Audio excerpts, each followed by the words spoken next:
Thank you all for joining us today for the third and highly anticipated last installment of Jack's presentations about Wright Aeronautical.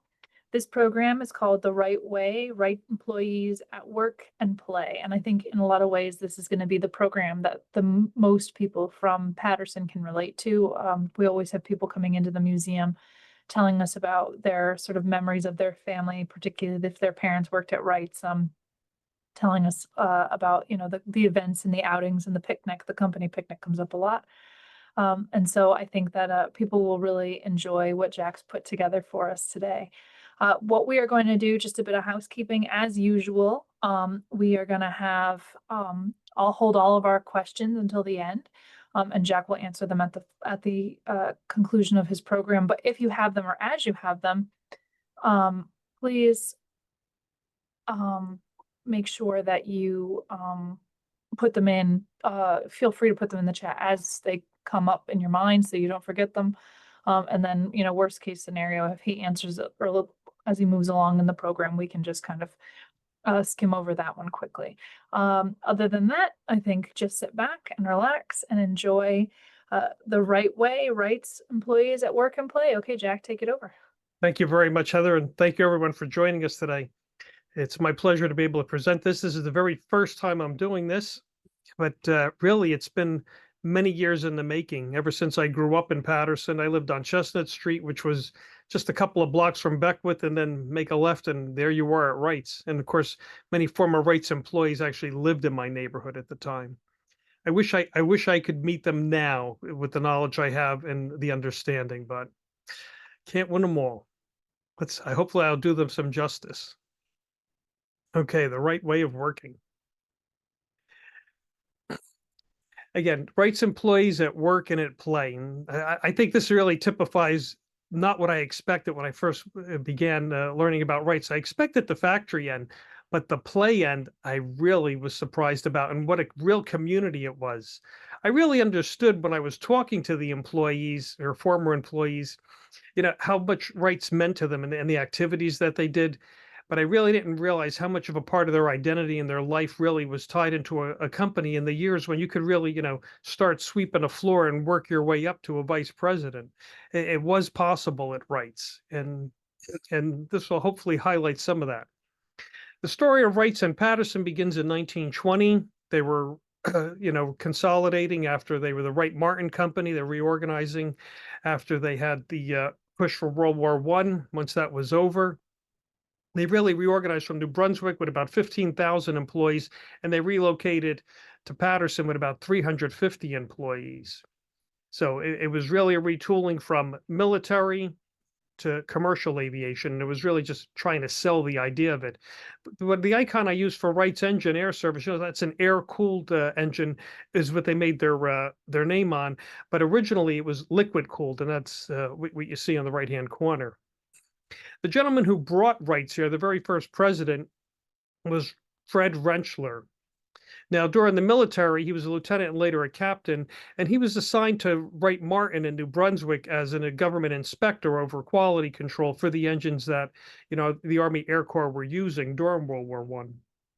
And thereafterwards, when he resigned his commission, he really believed in aviation as a future, but he really was the idea of not liquid cooled as much as he really wanted an air cooled engine.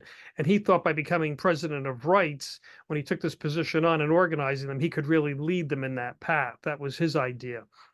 And unfortunately, he really couldn't convince what he considered the investment bankers who really ran the place. And again, it was a publicly traded company now for over 100 years, and counting today.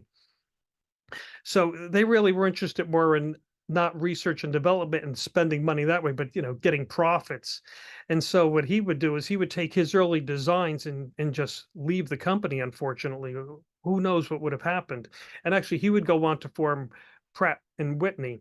The two engines you see here, the R1 and the P1, are developed by under Rentschler in conjunction with Charles Lawrence, who we'll mention in a minute. He's the one who really came up with the radial air-cooled engine that the Navy liked, and it was Navy contracts that they were trying to secure at the time.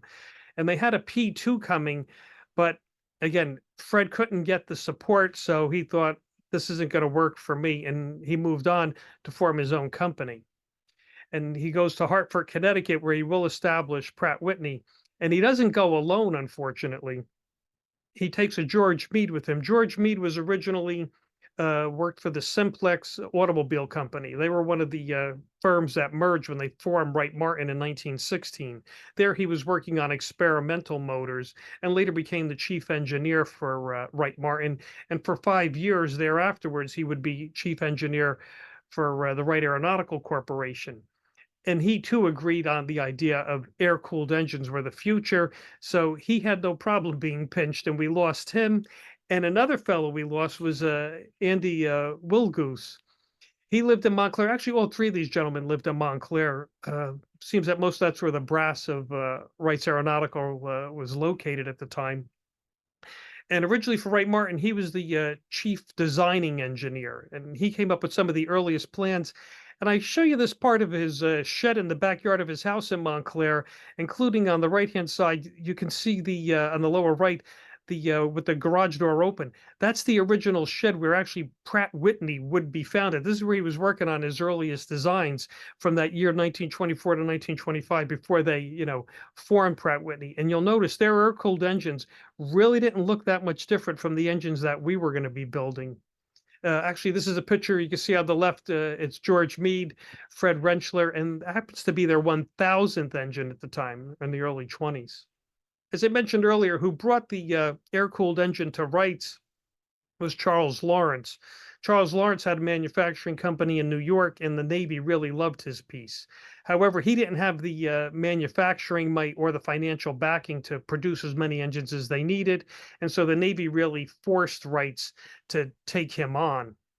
And of course, his biggest accomplishment would be his J5 engine, which was what powered Colonel Lindbergh from New York to Paris nonstop in 1927. That, of course, got the recognition of the aviation world, and Wrights became the premier aviation builder for engines. This is him with Calvin Coolidge. In 1927, received the Collier Award. Actually, the Collier Trophy is still awarded to this day, and the very first one came in 1911 by Robert Collier from Collier Weekly magazine. And of course, you couldn't have Wright's engines without Orville Wright himself, who did visit our plant, especially when we had our plants in Ohio. But the real push, as I mentioned, for the Navy, it was really Admiral Moffett, who was the head of the chief of the aeronautics, Bureau of Aeronautics for the Navy, and he needed the air-cooled engine more on its reliability. Obviously, if you were flying over water, you may have an issue if you can't get back to the land safely, and that was the biggest issue they needed. They wanted something lighter and more efficient. So much so that his whole life was about lighter than air travel. This is the USS Akron, and it was the very first flying aircraft carrier. I only bring this up because the planes, it was able to launch 5 Curtiss Sparrowhawks. They were sort of like the Mosquito of the aviation for the military, but it was powered by a Wright's 9-cylinder 975. Sadly for General or Admiral Moffett, he died in the Akron when it crashed in 1933. It encountered a terrible storm off of Atlantic City, and some of the remains are in the Atlantic Ocean to this day. But I think the one who was the real genius behind the Bureau of Aeronautics was Commander Eugene Wilson. He was, again, a naval designer, a naval architect for aviation, a pilot in his own right. And actually, he also collected books of poems. I kind of tossed it in there. He was really a pretty complete man. And he would later leave the Navy, and he would eventually become president of Hamilton Standard, which developed propellers. And later, he would become the president of United Aircraft. But the fundamental principles that he published in 1927 really were what guided Wright. And you can see the 6 ideas for the perfect engine, which is minimum weight per horsepower, minimum fuel consumption, maximum durability, maximum dependability, ease of maintenance, and of course, minimal cost, especially when it comes to, manufacturing. Minimal cost is always the most important. Actually, Wrights would eventually get it down to where it was less than a pound per horsepower. Again, when you're having a 2,000 horsepower engine, that means you have an engine that weighs close to 2,000 pounds. From the company side and management, who would later take over after Fred Renshaw left, would be Guy Vaughan. Guy Vaughan was originally a quality control, and he assumed higher positions in the 1930s. He originally came from the Curtiss Airplane and Motor Company, so he was already in there, especially once you had the merger in 29. But he came over as quality control, and after the merger, he would become our vice president and later president of Wrights Aeronautical, and oversee the pushing for the J5 cooled air cooled engine. Although in his own right, he also held a world record. He was always into motorsports of some kind, as you can see here, racing back in 1908 when he held the land speed record, which I think he did a mile in just under 40 seconds. And who would become our chief engineer in overseeing the, I'm not sorry, chief engineer. Gordon would become the vice president and the general manager. He oversaw the largest expansion of Wrights. So he'd oversee where they started expanding from plant to plant all the way out to Cincinnati, as well as increase production from spot assembly through progressive assembly line production, which I'll get into.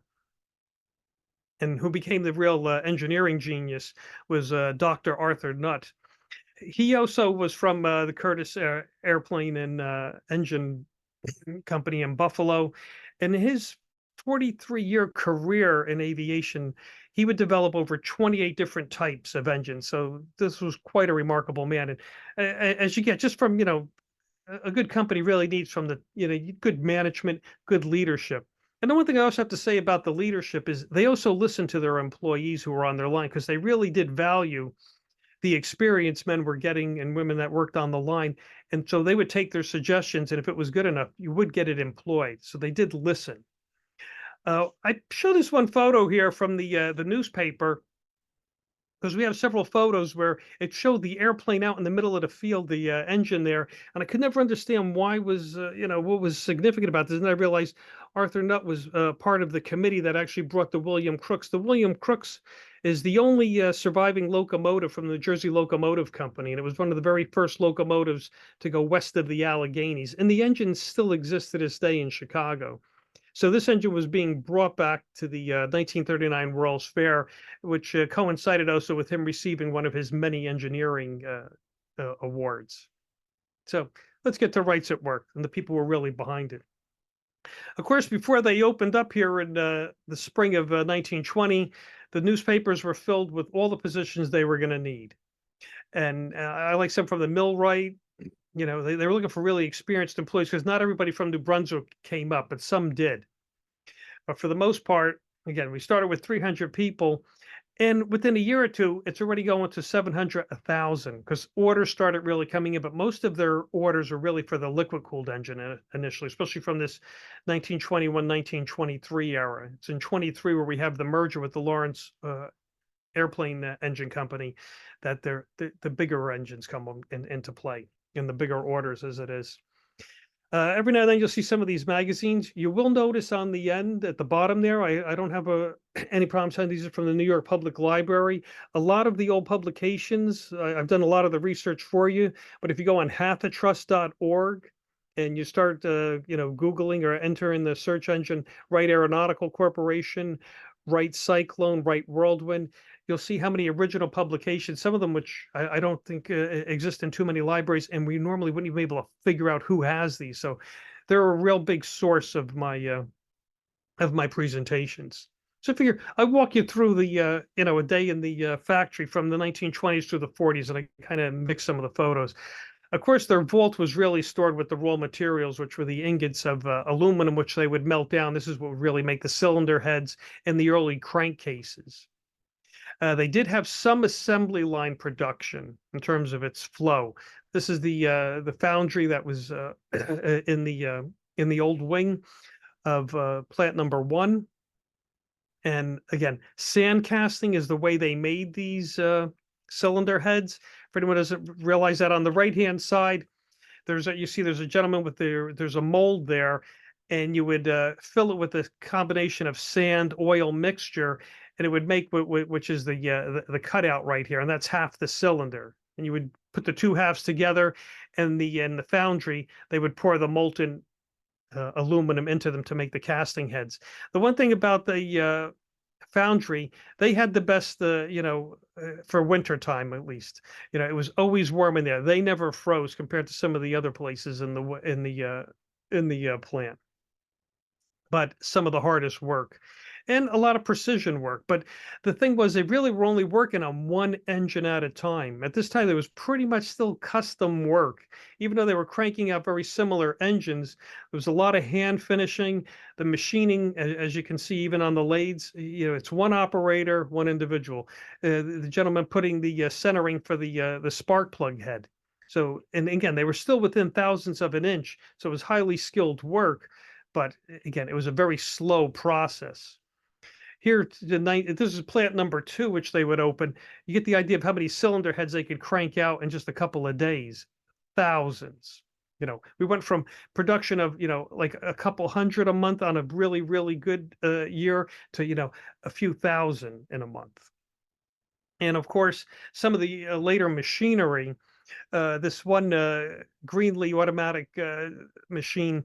What this would do 43 separate operations of boring certain holes and diameters into the cylinders. Again, just the automation that came in. Prior to this, you had one gentleman would drill each individual hole. It would still follow a jig, and there was a high degree of accuracy. But what it didn't have is it didn't have big production that you would later have. Again, here's one of the earliest shots I've recently found of the plant. This is the early 1920s. And you can see it's pretty much mixed work going on. The gentleman on the left-hand side is working on boring for a crankcase. At that time, again, they were cast aluminum. And then they were really bench assembly. When you have the gentleman on the bench, and with benches, what they would do is they would get all the parts lined up for a particular engine.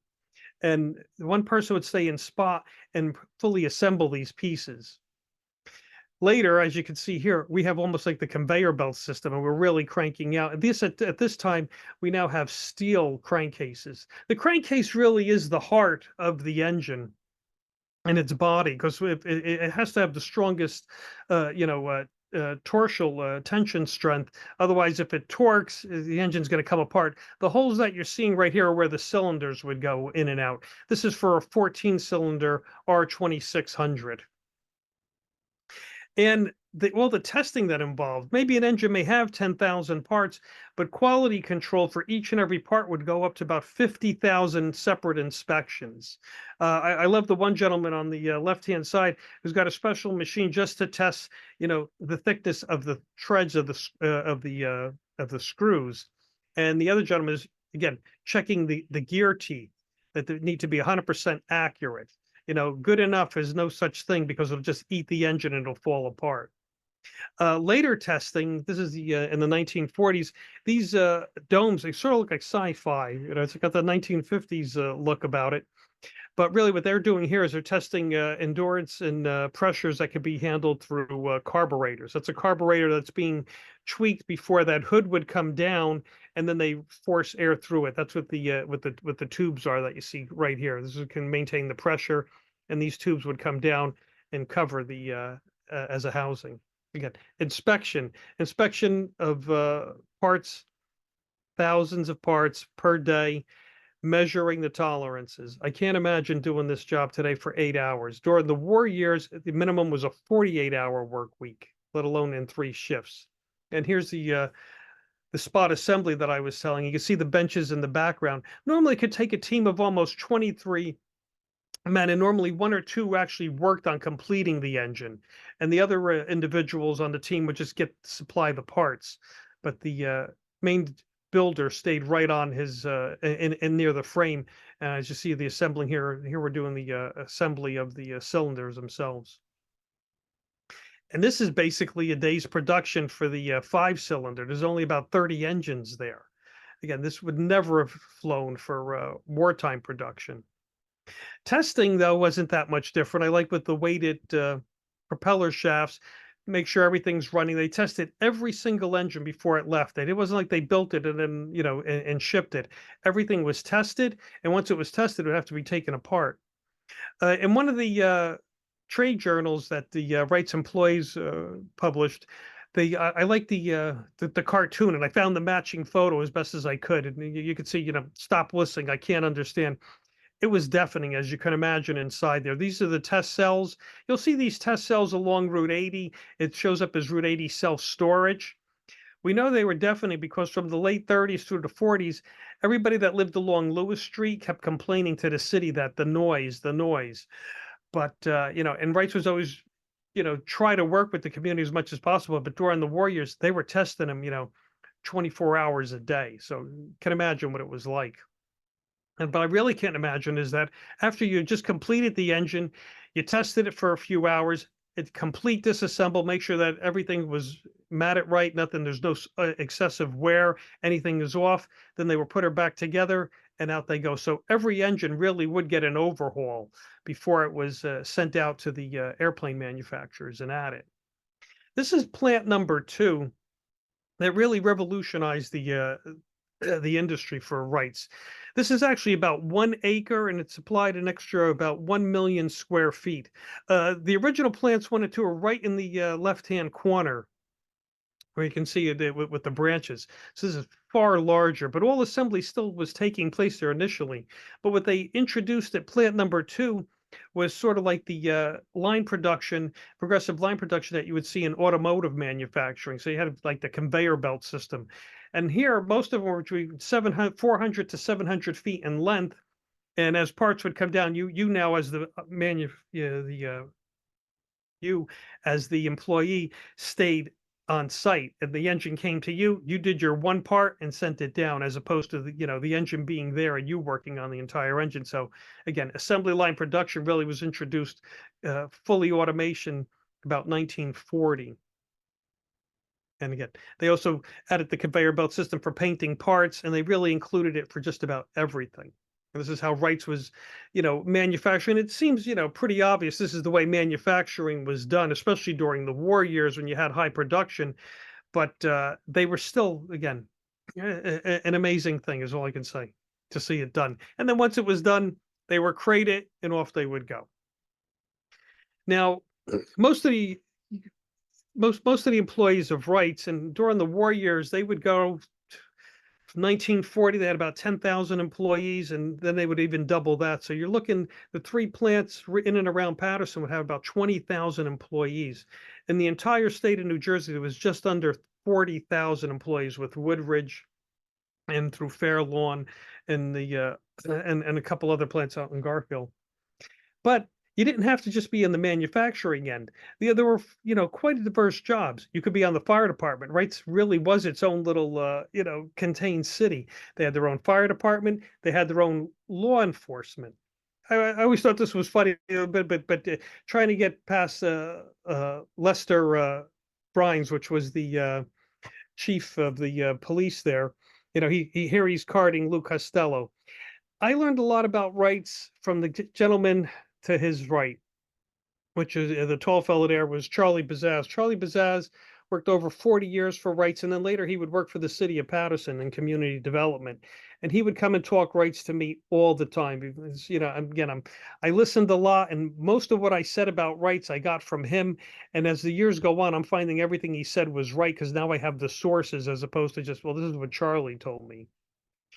Interesting, for some of the people who actually became employees, I found this article where Charlie Jameson, was the center fielder for the 1920 championship World Series winning Cleveland Indians. Our little trivia here at the museum is the Cleveland Indians have only won the World Series twice, once in 1920 and 1947, and both times they had an outfielder from Paterson. Of course, the outfielder of 1947 was our own Larry Doby. But Chuck Jameson in 1939, actually, and he's a retired baseball player, he came to work at the Wrights law enforcement for a period of time. And they would quite grow. They had over 400 uniformed officers during the war years. Some were dubbed later special police, so they had extraordinary powers. And the Caldwell Division, which is where the airplane propellers were developed, they also had military training as well. So they were part of the military police. Those are their duties through the war years. Or, other jobs besides working in the foundry or the manufacturing, the cafeteria. The cafeteria was quite extensive. And the meals, again, you see here, they served over 500,000 meals in a month. They were feeding over 4,000 employees in each building. And once in a while, it did pay you off. I did find, a little connection, which would go back to another lecture that Heather did with the greatest gem rush in Paterson in 1857 when they found the very first pearl. Well, pearls came around again, but a little bit later in 1942 when someone got the meal of a lifetime out of an oyster. I don't know how many people were employed here, but there were enough that they had their own separate union. And we will talk about unions because in 40s they were really organizing just about everyone. Uh, of those 500,000 meals, only once in a while did I guess they had any illness. 27 people did, don't eat the fish dinner, I guess. But St. Joseph's got them back on their feet rather quickly. What I really thought was funny was how they lost over 11,000 pieces of silverware. And at the end of the article, they were joking maybe it was being taken for the scrap drives for salvage. I guess their law enforcement division must have missed that one. One thing that Wrights would get through the state was that employees could actually work at their bench. Now, when they were working only the 8-hour day during the early years of the war, they would work 7.5 hours straight and they would leave a half hour early. Later, they actually would work their 8-hour day, but they would stay at their machine. And if they couldn't take, a little break to go down to the cafeteria came to them with the mobile carts. So again, innovative way to keep everybody going. And the employees were really behind this. They didn't want to leave their machine because they figured by the lunch hours, it was like 2 engines less a day that they could manufacture. I mean, everybody was all in the war effort at that time. And even some of the competitions that they raised, slogan competitions. Don't debate. Let's negotiate here or prepare to see. These were competitions that actually made the news, and you can see the top prize was $100. Then you went to 75 and 50 for third. I have to say, Elvia won with preparedness and unity for America. That was her slogan. And actually, this was also during the British War era. This is just prior to us really getting fully involved. Working for Wrights, you got your manual, of course, but it was pretty serious. They were doing government work, so you had to be a U.S. citizen or prove your naturalization. You couldn't be foreign born. There's a lot of correspondence that we'll see if they suspected you as a communist. You were gone. I mean, there was a lot going on when you worked for Wrights. From fingerprinting, as you think, and everybody had to agree to it. If you didn't, you didn't stay another day there.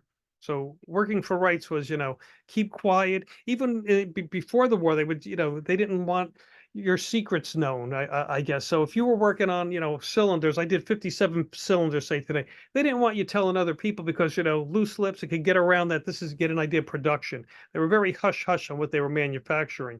They would give production numbers from time to time, but for the most part, you really didn't know what was going on a daily basis at Wrights, and they were pretty good at keeping their mouth shut. Other ways that the Wrights community was solidified were through their own in-house publication, like the Wright engine builder, the Wright aircraft builder, and you can see published by the Wright Aeronautical Corporation for its employees. And this gave them quite a bit of pride. They would know where their engines were going. They'd see some of the famous aviators.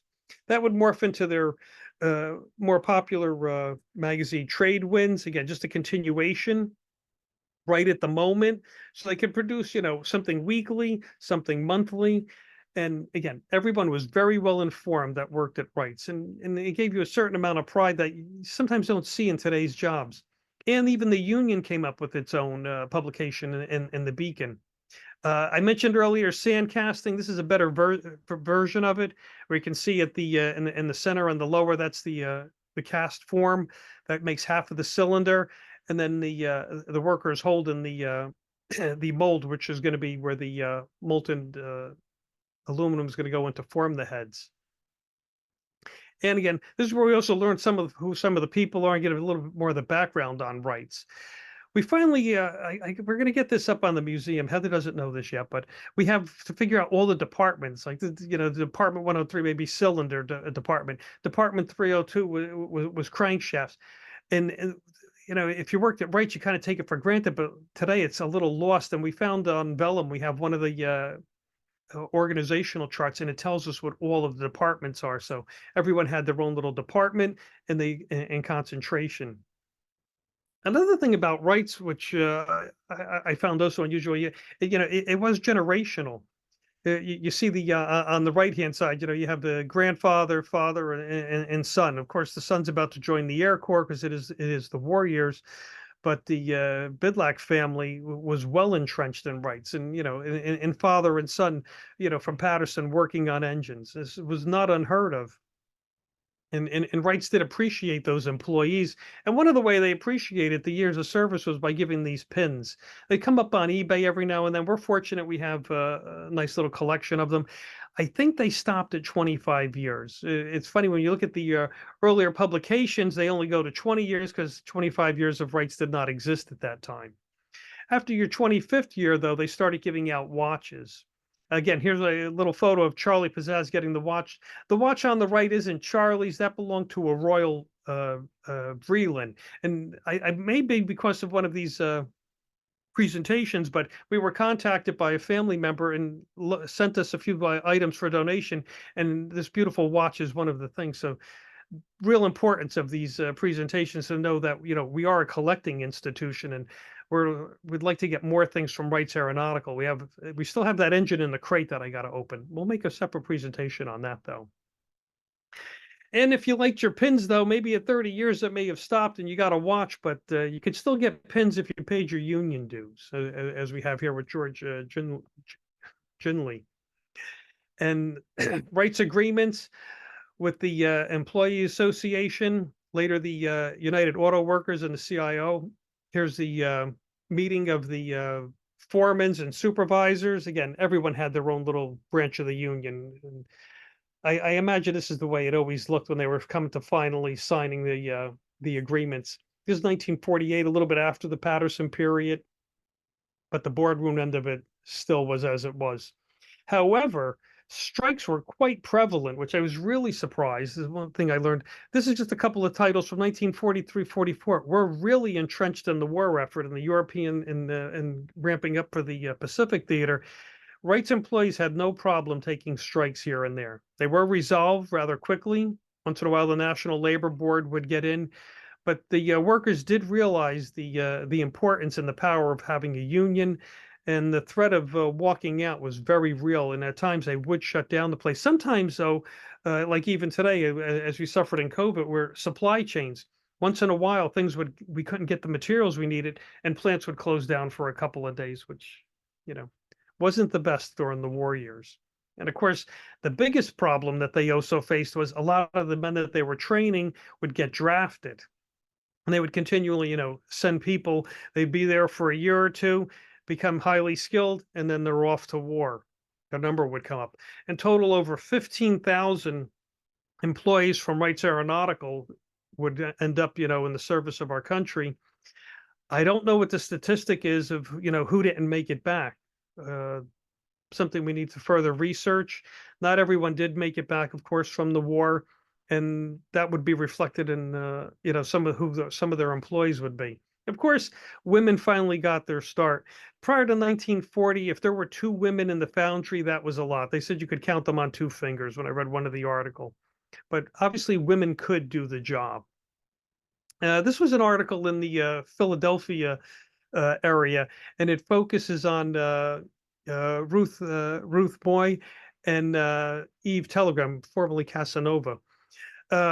Ruthie, as she was known to her fellow workers, was 19 at the time and was in Canton when the Japanese she was visiting visiting when the Japanese bombed the area. When she came back home, she left her father's restaurant, went to the Paterson Vocational Training School, learned how to operate a machine, and went right into the war effort. She was quite unique, being not only 19, but as a young Chinese woman. This went coast to coast. You could find it first like August 2nd in Paterson. It moved by a week all the way out to California as, it would go along the line, mentioning that she was there. And then one of the silent screen stars, Eve Casanova Telegran, actually the fourth husband, that was her, or rather not fourth, she's the fourth wife of Telegram. Anyway, she found the need to, join. She went again, took vocational training, learned how to operate a machine, and went right to Wrights. And she was trying to encourage other actors and all, especially if you weren't doing anything during the war, you could go work for, the Defense Corporation. Other places, you find that the women were replacing their husbands. And they have the campaign. Here they are. The publicity shots here are actually from the Clifton and Caldwell from the propeller division at Wrights, but had the same thing going on, of course, at the other end of manufacturing of the engines. So I just take a quick look at them, and they were there until their husbands could return from home and take their job back if the job was still there, because later, as I said, they would close from Paterson. Women did every part of the job that they thought only men could do initially, and they did it well, including inspection. Again, no planes fell fell apart because of a Wright's engine. Training also existed at all levels. One question I often get was how many African Americans, may have worked at Wright's, and the numbers are rather low. Part of it was mainly because of the population. It was just under 5,000 in a city of about 125,000. So they really were a minority in terms of population. However, but they also faced what they believe some discrimination. There was a couple of articles that were written. One you see by Frances Perry, and she heard that here they need people to work, but they wouldn't offer the vocational training. And one of the complaints that they were told, again, unofficially, was that, no one would want to work alongside them. You had one gentleman who was a college graduate who sued in New York that, he wanted the vocation. Here, we're ready to do work in our service. And they couldn't get past the foundry or working in maintenance. Some of the more skilled work they may have been barred from. The Wrights, said that was, completely wrong. And I don't really find too many corresponding articles to find out what really happened. Frances Bates, that you see here working now, she's in this image. She was with the United States Navy, but she originally worked in the Paterson plant before joining the military during the war years. So a little bit more investigation will have to be coming to see, what was the outcome.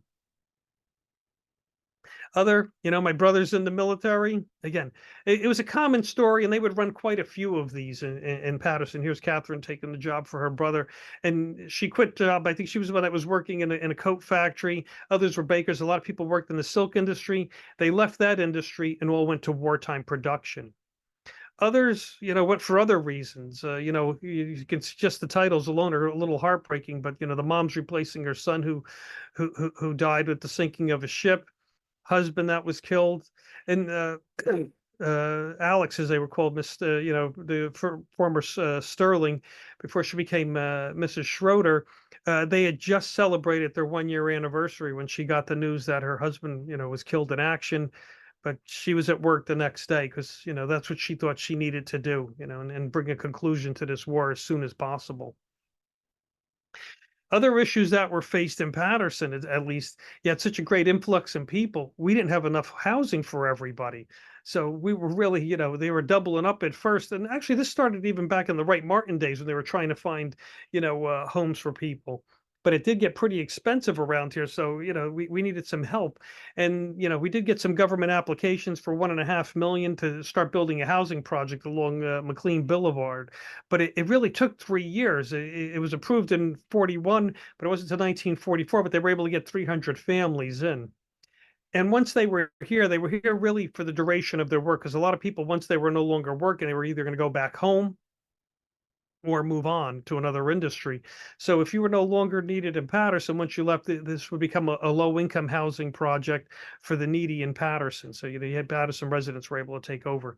Clifton, a lot of the homes you see along Valley Road and throughout, they were also built, again, for the defense and for, housing for Wrights.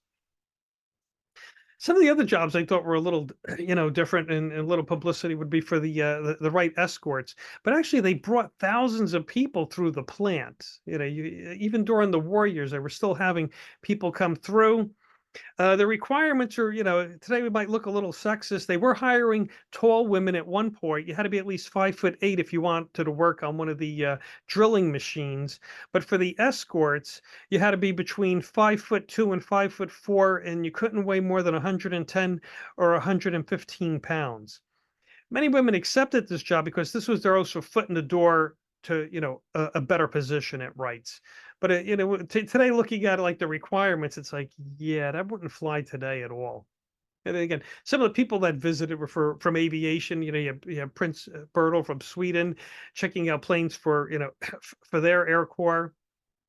So this is pre-war, and then during the war, you had one of the most famous men from Great Britain, Captain Mountbatten. Lord Mountbatten was his aircraft carrier, the Illustrious, was down in Norfolk being restored, and while he was there, he came up to the Wrights. An aviator himself, and later he would be commander of the British forces in the Pacific. And I thought this was another interesting piece in 42. The Brazilian military was sent here to get 39 planes, which they were going to fly black trainers, fly back to Brazil. And it was about a 9,000-mile trip, as you can see there. This also corresponds where Wrights was opening plants all over the place. They had plants in Peru. They had plants in Brazil as well, building the Gypsy, an inline 4-cylinder engine. So they had their connections, worldwide. Other things that people were doing at the plant also is they were taking deductions from their salaries. Again, I know I'm going in a lot of directions. This is how Wrights was. I mean, the environment, everyone's working and they're working together, and they're even, they're scrimping and saving to help like the Red Cross or the community chest. So, they were very civic minded in the working for Wrights. And again, the entire city of Paterson was really one, unit, I would say. About 80% of the people that worked in Wrights lived in Paterson or within a 2-mile radius. So, you really could almost walk to work or bicycle, which some of them were doing during the war years. And you can see more than once we gave over 40,000 to help Paterson reach its quota. We were always contributing about 100,000 to the Red Cross effort. Yeah, Wrights at play. This part really surprised me more because, like today, when we're done working, we just want to go home. But not Wrights employees. They came up with other things to do to get the community involved. One fun one I got to say is the to get young people involved was the airplane model contest. Because it was the publicity guy came up with this, Ronald Gall, and he would run this for about 10 years, where they'd have their applications and put them out in the Paterson Evening News, and students would make their own planes, and then they would do flying contests with them. They were originally they were at Eastside Park, and then they would go to a couple of the local airfields, and then they would again try who could do the longest flight altitude, and awards were given. So it was a really fun way to get future employees involved, I always think. And some of the way they gave back also, uh, at the Lyceum Theater, the talented cast of the minstrel group, excuse me, these are all Wrights employees. After working their 8-hour day, they were putting on shows. This one's to celebrate, Lindbergh's historic flight. So this is an early one in 1927. So from the early on, Wrights was really proud of its products, but really got it to the community in a different way, other than we're making airplane engines. They gave back and did these things. The Players Guild, they had their own little separate section, and they would do performances even during lunchtime and in the work environment, for entertaining. So it was really a close-knit community, that they weren't just bound to their machines, but also their hobbies they were able to share. One of the things Wrights was really great for is they would have an annual picnic, and they had several picnics, based on how many employees. But sometimes they would have 7 to 10,000 employees, and they would get police escorts to drive them all the way out to Lake Apacon or Suntan Lake, if you remember that on in 23. And sometimes they'd have a caravan of over 180 buses. I mean, it must have been quite the thing. Traffic wasn't what it is today, but still, that must have been something to see that pageant. The earliest one, I believe, was the cylinder department runs one in 1928. They were the very first. these are some of the supervisor picnics that they had. We were fortunate to get this collection of images that were donated. You get an idea. Everybody was out. They really worked together, played together. One of the things I thought was really wild was, some of the leagues that they had. Bowling was probably one of the earliest. They started in 1921, and initially it was just interdepartment play, and then they would form leagues. In 1921, they had 6 teams.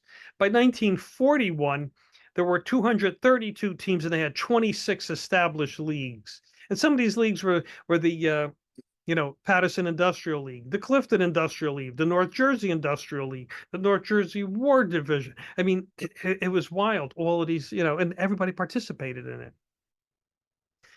And it looks like a lot of fun. Great way to spend an evening.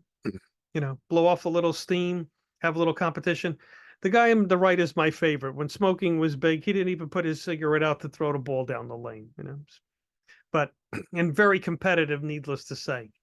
One of the earliest sports, organized sports that they would play was baseball. Baseball starts in 1921, and that was with the Paterson Industrial League. And then they would also branch out to almost semi-professional.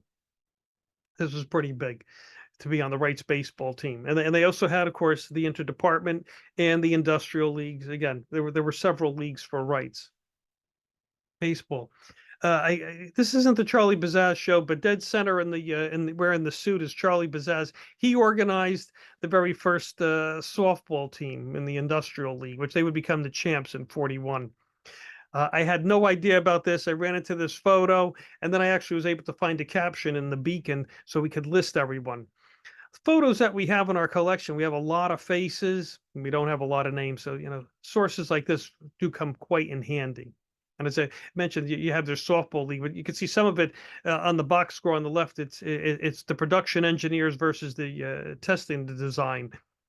So this is interplay as well, or the 401 Department 401 gears versus the crankshaft. Again, the production engineers versus the foundry. And they did get their championship. Basketball begins in the leagues in 1922-23 season, and they were 1928-29 champs. And they were also in 42, they were the champs. Didn't follow it too much. And of course, you had the men's and women's leagues. Another thing they were, any talent you'd have, maybe you were an athlete, you were musical, so be it. This would be the Wrights Rubes. They were the hillbilly performers. They had a lot of fun, and everybody loved them because they performed throughout northern New Jersey. And they did it, also to raise money too, for community oriented. They volunteered their time. Here's some of the early people that would have made perfect Rotarians, in that giving service back to the community. See for Vets Night. Husky Bee, again, all raising things. The children's, there were Christmas seals who go to the pro. They would go, and they would actually, even at the boxing matches, when they would have diamond gloves at Hinchliffe Stadium, they would be the entertainment. They were like this real riotous group, and everybody just loved them. They had a lot of fun, and they were pretty good musicians on top of it. So. There was also, you had the singing clubs, and they began in 1936, the men's glee club, and about a year or so later, we would have the women's glee club. Again, same thing, they would perform throughout the northern New Jersey area. Their biggest show would be their Christmas shows, which would take place on the grand staircase at the Quackenbush department store. And the women did the same thing. Yeah. And then sometimes they would even do them jointly. So much so that when the band came around in 1939, they had the big marching band. The band would also couple with the Wrights Glee Club. And they, in 1 year, I think it's 1942, they actually raised enough money to buy oxygen tents for the 3 hospitals, for the Paterson General, St. Joe's, and the Barnard Hospital. So they would pick a project and they would perform raising funds. And all 3 worked together, as you can see in this newspaper article. I was trying to find a picture of the shop, but just wasn't out there. And Wright's community, as close as it was, really did come to a crashing end in 1945 when the war ended. I mean, everything shut down throughout the state. As you can see, it was like 36,000 notices that were given. You didn't need to return to work, and as they try to figure out what was going to be their next step. Unfortunately, the Paterson plants would close, and this original message that you see on the right, the Woodridge plant closed, and they were going to consolidate everything and remain in Paterson, but it was more practical for them to move where they had, greater expansion and everything on one floor as opposed to a 5-story building. Where I really come into this personally is in 1985 when I started working at the museum as the weekend attendant. And the first exhibit I helped with a little bit was the Wright years. And here's some of the crew, and these are like basically the 40-year plus men. Dead center with the white hair on either side is Charlie Bazaz. Next to him holding the trophy is Al Pearson. One of the mechanics, Andy Smith. Behind him, on the upper part, that's Jerry Abamont, the tall fella. The shorter guy there, the shortest guy with the glasses and older looking than our councilman, was Jimmy Parenti. He's one of the gentlemen who legitimately had a hand in the Lindbergh engine and so on. And our previous director, Tom Peters, and a couple other employees. Again, they talked a lot to me. And again, I just wish I was, really listening a little bit more clear. They were really wonderful. They came so alive. They were like kids when they were here because they were working on our engines, helping us restoring, helping us acquire. And more importantly, they were, giving their memories. And again, I didn't know enough about Wrights. Like now I could talk the same language to them. And I could so feel it. And it's funny when I start seeing articles and I read their names when they were, it's contemporary articles for them. And it just brings me back to that moment. Actually, this is my earliest time of photography. On the right, that's actually me on the right-hand corner, if you could see that guy with the dark hair. But this was our very first exhibit celebrating, Wrights, and it really was a tribute to the employees. When we had the opening here, we had about 100 former employees. And when I look at that picture of those, the core committee, they're all gone. I think almost everyone that attended the opening that was a former Wright employee, sadly, are no longer with us. And I think this is like, 10 or 15 years ago, and it's a little bit longer than that. Hard to think that 40 years have gone by since, this first exhibit. And now, of course, it is part of our permanent exhibit. I don't think I did really the justice that, manufacturing went Wrights, but in 1942, they had created a promotional film, Wright Builds for Air Supremacy. That's the address at the bottom. Don't worry if you can't copy it fast enough. All I advise is you go to YouTube and type in Wright Aeronautical Corporation, and you'll get a few of these videos from the 1940s. This one is really excellent in how it walks you through the process in real time. So something to really think about. And again, that was the world of the Wright Aeronautical Corporation as I see it from their employees. I think there's a whole lot more we could do on this. You could do just an hour talk on the manufacturing, an hour talk on the sports, an hour talk on the individual sports, let alone all the advances they made, patents that Wright's employees, some of their, employees came up with patents. I mean, Wright's story is amazing. And I think the most amazing thing is, which I keep saying that word amazing, is that it only took place in about 26 years. It was like the shortest tenure here, but it had one of the greatest impact. As I tell people, the three biggest industries that Paterson is known for: the locomotive industry, which was about 90 years, the silk industry, about 120 years, and then the Wright Aeronautical Corporation, which was the last, major manufacturer with a product that was identifiable that's from Paterson, and that's only 20 years, so, 25 years. Anyway, I thank you. I hope I did them justice. And I'm open to questions. Thanks, Jack. That was a really great presentation. And as you said, there's so much to do and so much you could go into. It could be hours and hours. But I think that you covered a lot of the bases, and I'm glad you were able to get the unions in there too. Yeah, I got lost on this presentation. It was like again, you went down one rabbit hole to another. It's like I start looking at the manufacturing end, and it's a whole new world. It's like, well, I'm not talking just about that. Or then again, you could have spent years researching all the box scores and who did what. It's So we have our hard first to. question, which is from Charles. He's asking, has the current Wright Corporation been involved in any of your research? I haven't used them in our research. Financially, they supported us when we did, I think it's the 85th anniversary of Lindbergh's historic flight. They contributed the finances that we put on a special exhibit and the model of the Spirit of St. Louis that hangs from the ceiling. We have a 1/5 model, but I would like to reach out to them again and see how, we can get them involved with us again.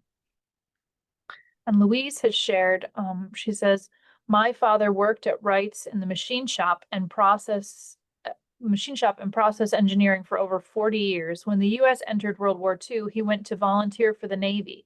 A few days after registering, his supervisor told him that his job was to stay home and build airplane engines for the war effort. Cool.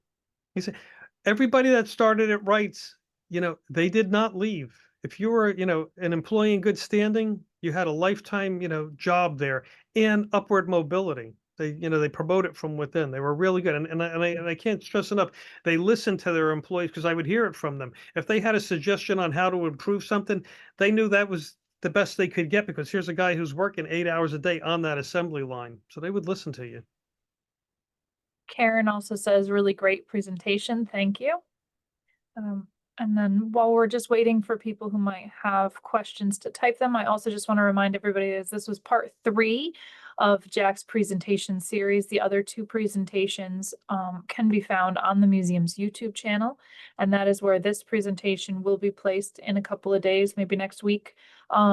So if you have any interest in either watching for the first time or rewatching those past presentations or watching this one again, feel free to check out our YouTube channel. If you check it out by just typing in the Paterson Museum, our channel should come up. Otherwise, you can always find us on our social media. We've got another question. How do we find the history of specific individuals at Wrights? What type of individuals are you looking for? Someone who worked on the line, someone who worked in a separate department, one of the engineering, leaders. You got to give me a little bit more who you're looking for. If you're looking for like company records and who worked where, very likely we're not going to find them.